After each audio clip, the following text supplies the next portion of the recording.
And we're back with more of our conversation with former Defense Secretary Robert Gates. You talked about how important it is to have somebody on your staff who tells you no as a president. There has been, in the New York Times Magazine, there was a profile of Ben Rhodes, the Deputy National Security Advisor. There's a lot of talk about that in Washington. Is his relationship with Barack Obama typical in your experience? Well, I think every president has advisors with whom they have a very special relationship. And particularly, though, when it comes to substantive matters, those advisors tend to be very senior and very experienced. For example, there was an extraordinarily close relationship between the first President Bush and his national security advisor, Brent Scowcroft. I think I had a very close relationship with Bush 41 as Deputy National Security Advisor, sort of the same level position that Mr. Rhodes has. So I think that all presidents have those relationships with people that they can trust and people they can be themselves around, people they can let their hair down and say what they really think about somebody.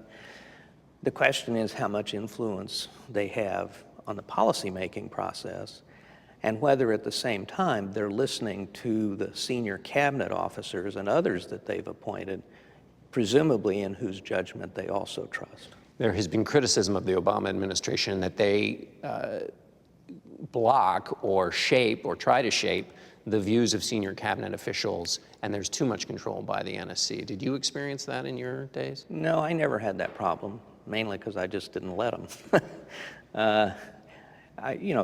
And it's mainly staff. The president always, I found President Obama very welcoming of honest and candid points of view. He and I would have some very direct conversations in private, and he more often than not would end them, and sometimes we disagreed very strongly, and he would end them by standing up, smiling, and saying, "Are you sure I can't get you to stay another year?" So I think... Was he being facetious, or did he like the back and forth? No, I think he welcomed it. I think he found it of value. He obviously didn't decide my way all the time by any means, but I'm not sure how many people there are left in the administration at this point who are willing to have direct issues with him like that. I just don't know. One of the conclusions some have drawn in reading that article about the Deputy National Security Advisor, Ben Rhodes, is that he shaped the environment for the Iran deal, that he misled the public. Did you see that from your observation of the Iran deal and it's being sold by the White House?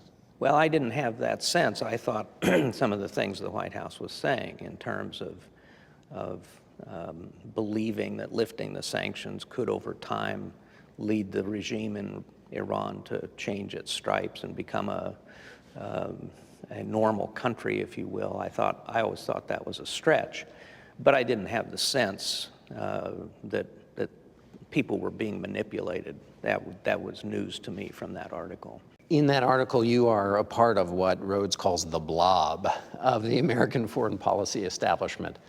What does that mean to you? The thing that struck me, and because there was also this kind of disdainful reference to the foreign policy establishment in an earlier interview that the president gave. And what intrigued me about it is the notion that the blob all has one point of view. I mean, the blob presumably includes Brent Scowcroft, who was deeply opposed to the Iraq War. It presumably includes me. I was deeply opposed to the intervention in Libya. It presumably includes George Shultz, who's argued for getting rid of nuclear weapons, along with Bill Perry, former Secretary of Defense. So the blob is as diverse in its points of view as any group of people around. The one thing the members of that elite group have in common is experience. And some of them have given bad advice. Some of us have given bad advice in the past. Some of us have given pretty good advice. But to lump everybody together and say, and really the candidates kind of do that, and to say, I don't need those people, I don't want those people, is to dismiss an awful lot of experience and a very great diversity of views on the challenges we face and how to deal with them. The president's characterization of that establishment was that the reaction to any event anywhere else is always kind of the president has to act and act militarily. Well, and the irony in that is I pose intervention in Libya. I mean, my reaction in the Situation Room was, during those debates, can I just finish the 2 wars we're already in before you go looking for a third one? So again, I think that there is this sort of political shorthand of lumping people together that really doesn't make any sense and frankly is a disservice. The president in that Atlantic article also said that he was proud of his decision not to take military action against Syria, the so-called red line moment.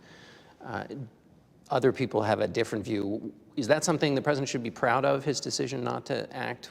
I would separate that into 2 questions. Should he have laid down the red line in the first place? And having laid down a red line, or whether or not he laid down a red line, should he have taken military action? First of all, I believe that, and always caution, that presidents should be extraordinarily careful about issuing ultimatums or drawing red lines, because when the President of the United States does that, the rest of the world must know it is fatal to cross it. That when the United States makes a threat, it is not an empty threat. That said, so I don't think he should have ever made the threat in the first place, and I would have counseled him against it. Whether he should have used air power early on to either create safe havens or to ground Assad's air force, I think that's a debatable point. Should we send significant numbers of American combat forces into Syria? I would say absolutely not. And I agreed with him on that point.